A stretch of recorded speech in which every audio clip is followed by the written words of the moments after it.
E aí galera, vamos estudar nossa geometria plana, circunferência e círculo. A primeira coisa que a gente vai fazer aqui é identificar alguns elementos importantes na nossa circunferência. Então eu desenhei aqui a circunferência, coloquei alguns segmentos aqui e a gente vai ver o que significa cada um deles. Vamos lá. Bom, primeira coisa, um segmento vai ser a medida, né? O segmento de reta que une dois pontos, tá ok? Então vamos começar pelo segmento CD. O segmento CD então vai ser essa semirreta de verde aqui, o segmento que une os pontos C e D. Bom, ele é chamado de corda, tá ok? Ele é uma corda da circunferência. Uma corda é um segmento que une dois pontos de uma mesma circunferência. É a corda daquela circunferência, bem tranquilo. Segmento AB, o segmento aqui em azul que vai unir os pontos A e B. Ele é uma corda porque ele une dois pontos da mesma circunferência, beleza? Só que ele é uma corda especial, né? Ela passa pelo centro dessa circunferência, então ela é chamada de corda máxima, é a corda que tem o maior tamanho, que recebe o nome especial, que é o nosso querido diâmetro da circunferência, tá ok? Então AB aqui, nosso diâmetro, beleza? Aí eu tenho os segmentos OE, OA, OB, todos eles são raios da circunferência, beleza? O raio é o segmento que parte do centro até qualquer ponto da circunferência. Então, nosso raio. Aí eu tenho aqui duas retas, reta T e reta S. A reta T ela é uma reta tangente à circunferência, ela pega em um ponto. E a reta S é uma reta secante, ela pega dois pontos da circunferência, tá ok? E aqui embaixo eu tenho o arco EB. Arco ele é representado por essa curvatura aqui em cima, né? Olha a diferença. Se eu tiver EB como risquinho em cima, é o segmento EB. Quando eu tenho EB com essa curvatura em cima, é o arco EB. O que é um arco? Um arco é um pedaço da circunferência delimitado por dois pontos. Então, o arco EB é o pedaço da circunferência que vai do ponto E até o ponto B. Se fosse com o risquinho reto em cima, seria o segmento EB. Aí seria uma reta, uma semirreta do ponto E até o ponto B. Mas como é o arco EB, com essa curvatura em cima, é esse pedaço da circunferência, do E até o B. Esse é o arco, beleza? Se eu quisesse o arco AC, é esse pedaço da circunferência do A até o C. Bem tranquilo, então, os elementos aqui, né? Diâmetro, a gente percebe aqui que ele é duas vezes o raio, né? O raio é a metade do diâmetro. Isso a gente vai usar em alguns exercícios, né? Mas então, bem tranquilo, os elementos, a gente tem que saber o nome de cada um deles, porque a gente vai falar bastante nisso aqui, né? Então, bem tranquilo, agora a gente vai para o comprimento da circunferência, então, vamos ver aqui, então, o comprimento da circunferência. Bom, o comprimento da circunferência é o seguinte, imagina que eu tenho essa circunferência aqui formada por uma corda, tá ok? É uma corda que está aqui formando essa circunferência. Eu quero o comprimento dela. O que eu vou fazer? Eu pego essa corda, vou abrir ela, vou esticar e vou medir o comprimento dessa corda. Isso é exatamente o comprimento da circunferência, né? Beleza. Aí o que acontece? Lá na antiguidade, o que os homens faziam? Eles tinham tempo para fazer isso, né? Uma época que não tinha praticamente nada, muito primitivo. O que eles faziam? Eles pegavam e mediam o comprimento das circunferências. Como é que eles faziam? Exatamente colocando cordas em volta e medindo o comprimento dessas cordas. E aí eles pegavam esse comprimento e dividiam pelo diâmetro dessa circunferência, desse círculo. E o que eles observavam que acontecia? Sempre essa divisão do comprimento pelo diâmetro dava um valor próximo de 3,14. Sempre dava um valor próximo de 3,14, né? E aqui foi onde surgiu o famoso número π, né? É essa constante que a gente obtém dividindo o comprimento da circunferência pelo seu diâmetro, né? E aí é daqui que surge a fórmula do comprimento da circunferência, né? Se eu quero achar o comprimento, eu passo o diâmetro multiplicando o π, né? E aí eu vou ficar então com comprimento igual. Aí o π, ele tem esse símbolo aqui, né? E, portanto, é essa constante, próximo de 3,14. E aí o diâmetro, a gente viu aqui, é duas vezes o raio, né? É 2 raios. Então é daqui que surge a fórmula do comprimento da circunferência, 2π vezes o raio, né? Então, para achar o comprimento de uma circunferência, eu só preciso ter o raio dela, né? O π, então é essa constante aqui. Tá ok? Então, bem tranquilo. Agora, eu tenho aqui o comprimento do arco, comprimento de um arco.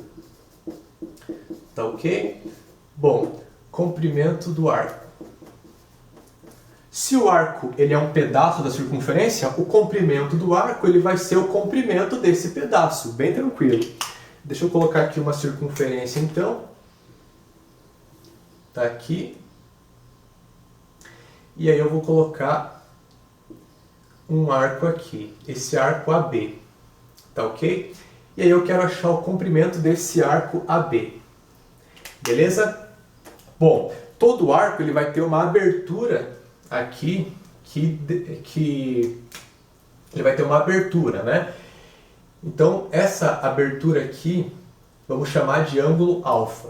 O comprimento do arco, representado pela letra L, ele depende desse ângulo de abertura e do raio da circunferência, né? Então o que vai acontecer? Eu vou montar uma regrinha de 3. Seguinte, só que vou ter que trabalhar com o ângulo em radianos, tá ok? Bom, eu vou pegar o ângulo total. Qual que é o ângulo total? É 2π, né? Eu tenho que trabalhar em radianos. 360 graus equivale a 2π. Então, 2π, que é o ângulo total, está para a área total, certo? Então, 2πr. Assim como o ângulo de abertura do arco alfa, que daí vai ter que estar em radianos, está para o comprimento L que eu estou procurando. Eu monto essa regrinha de 3. Como é que vai funcionar aqui? Eu multiplico o cruzado, certo? Então eu vou ficar com 2π vezes o raio vezes A igual a L vezes 2π. 2π multiplicando dos dois lados eu posso cortar, certo? E aí eu vou ficar então com L igual a A vezes R. Então o comprimento do arco é só eu fazer o ângulo de abertura em radianos multiplicado pelo raio da circunferência. Beleza? O que eu não posso confundir aqui, o que você não pode confundir, é comprimento de arco com medida de arco. São duas coisas diferentes, tá? Esse ângulo de abertura aqui, vamos supor que ele fosse 60 graus. Significa que o arco AB, ele mede 60 graus. Porém, o comprimento dele é outra coisa. O comprimento dele é essa relação que a gente viu aqui. Então não pode confundir comprimento de arco com medida de arco, né? Agora a gente vai ver os ângulos na circunferência, galera. Bom, o primeiro ângulo é o ângulo central. O ângulo central é aquele ângulo que ele tem vértice no centro da circunferência. E aí, as semirretas que formam esse ângulo, que no caso aqui são os raios, né?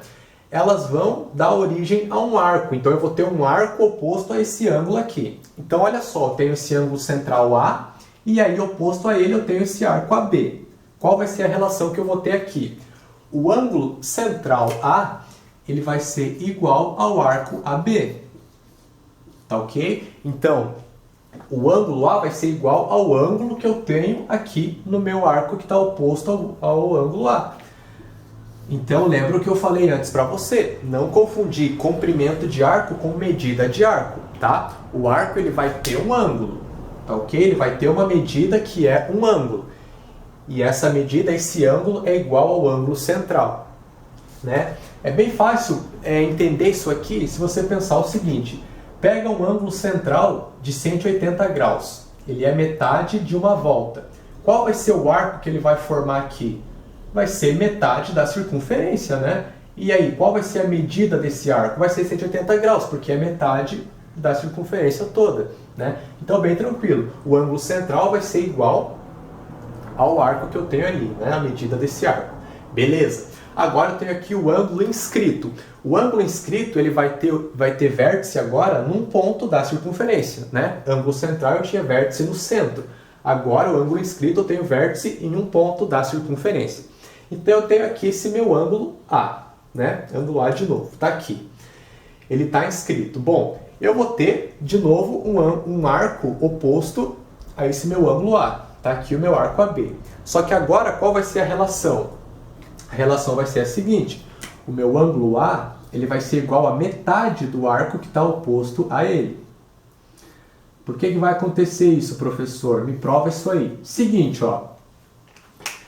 Vamos pegar, então, o caso que eu coloquei aqui.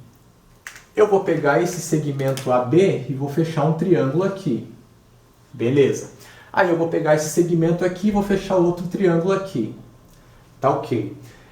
O que acontece aqui? Bom, eu vou trabalhar com esses triângulos que eu formei aqui. Você já vai entender o que vai acontecer.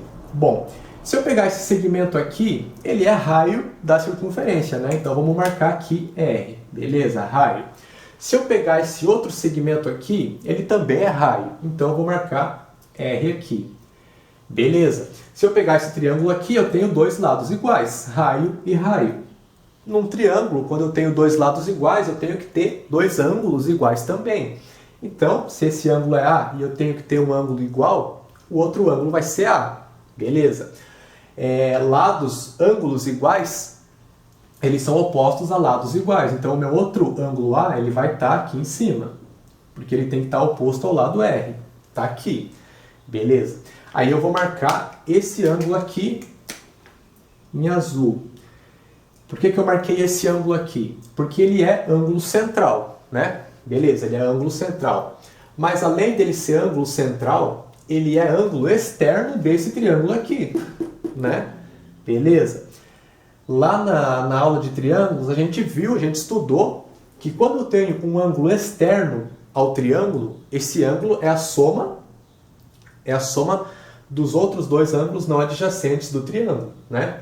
Quando eu tenho um ângulo externo, ele é a soma dos outros dois ângulos não adjacentes. Então vai ser a soma desse ângulo com esse ângulo aqui, né? Então esse ângulo, ele vai ser igual a 2A. É a soma dos outros dois ângulos não adjacentes desse triângulo aqui. Beleza. O que acontece aqui agora? Esse ângulo aqui, ele é ângulo central, né? O vértice dele é o centro da circunferência. Se ele é ângulo central, significa que o arco tem a mesma medida que ele. Ou seja, o arco AB, a medida dele vai ser 2A, certo? Eu vou ter que o arco AB é igual a 2A. Então eu acabei de provar, né? Porque se eu quero achar o meu ângulo A, eu vou isolar o A. Então vai ficar A igual ao arco AB sobre 2, né? Está provado que isso acontece. O ângulo inscrito é a metade do arco que está oposto a ele. Ou se eu tiver o ângulo inscrito e quiser achar o arco vai ser igual a 2 vezes o ângulo inscrito, né? Então, está demonstrado por que acontece isso aqui, tá ok? Vamos agora para os ângulos excêntricos. O primeiro que a gente tem aqui é o ângulo excêntrico interior. Bom, o ângulo excêntrico interior, ele vai ser o ângulo formado por duas cordas, tá? Eu vou ter duas cordas que se cruzam e aí eu vou ter o meu ângulo excêntrico interior, beleza? Tá ok. A relação vai ser a seguinte, o ângulo excêntrico interior é igual à média aritmética dos arcos que vão ser gerados aqui através das cordas, tá ok? Então, o ângulo A vai ser igual ao arco AB mais o arco CD dividido por 2. Mas da onde que vem isso aqui, professor? Da onde que vai vir? Seguinte, eu vou de novo formar triângulos aqui. Vou fechar esse triângulo aqui e esse triângulo aqui de cima também. Tá, beleza.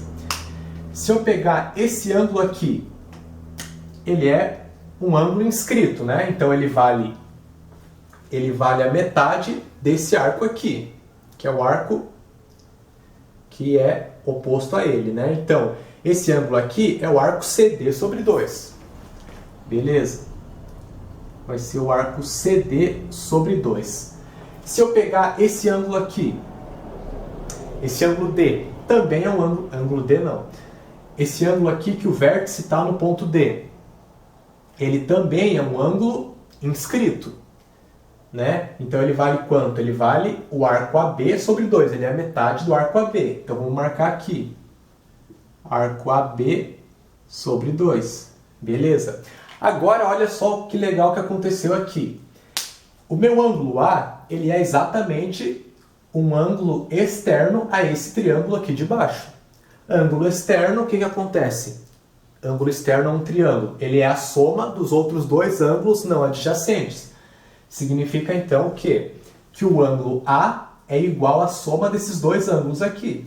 Então eu vou ter o quê? Eu vou ter A igual CD sobre 2 mais AB sobre 2. Junta no mesmo denominador, vai dar exatamente o que eu tenho aqui. Então, está provado de onde que vem essa relação do ângulo excêntrico interior. Tá ok? Beleza. Esse ângulo oposto aqui, A, vai ser igual também, né? Aqui eu tenho oposto pelo vértice, esse ângulo aqui, A, também tem essa medida. Tá ok. Agora eu tenho excêntrico exterior. Excêntrico exterior, o ângulo vai estar fora da circunferência. Então está aqui o meu ângulo alfa. De novo, ele depende dos arcos que eu tenho aqui. É o seguinte, o ângulo A ele vai ser igual ao arco AB menos o arco CD sobre 2. É o arco maior menos o arco menor, vai ser igual, dividido por 2, vai ser igual então ao ângulo. Como é que eu vou demonstrar isso aqui? Seguinte, eu vou pegar aqui, vou fechar um triângulo, vou pegar aqui e formar outro triângulo, beleza? Tá ok. Seguinte, eu vou pegar esse ângulo B aqui, esse ângulo aqui. Bom, esse ângulo está escrito, ele vai ser metade desse arco aqui, arco CD. Então esse ângulo aqui, ele vale CD sobre 2. CD sobre 2, beleza. Agora eu vou pegar esse ângulo aqui de cima. Esse ângulo aqui de cima. Esse ângulo de cima, ele também é escrito. Ele é a metade desse arco AB aqui. Então esse ângulo aqui, ele vai ser AB sobre 2. Beleza. Aí o que eu tenho aqui? Eu tenho esse ângulo externo ao triângulo aqui de baixo. Então o que vai acontecer? O ângulo AB sobre 2, ele é igual à soma dos outros dois nó adjacentes. Então ele vai ser igual ao CD sobre 2 mais alfa. Como eu quero o ângulo alfa, eu vou isolar o A. E aí vai ficar exatamente AB sobre 2 menos CD sobre 2. É a relação que eu tenho aqui. Tá ok? Ângulos excêntricos, então, bem tranquilo. Excêntrico interior é a soma dos arcos dividido por 2. E no excêntrico exterior é a diferença dos arcos dividido por 2. Tá ok? E aí, para finalizar, então, a gente vai para a última parte, que são as relações métricas na circunferência. Para finalizar nossa aula, então, nós temos as relações métricas na circunferência. A primeira relação é entre duas cordas que se cruzam. Qual vai ser a propriedade? O que vai acontecer aqui? Seguinte, quando as duas cordas se cruzam, eu vou ter 4 pedaços diferentes, né? Cada corda vai ser dividida em 2 pedaços.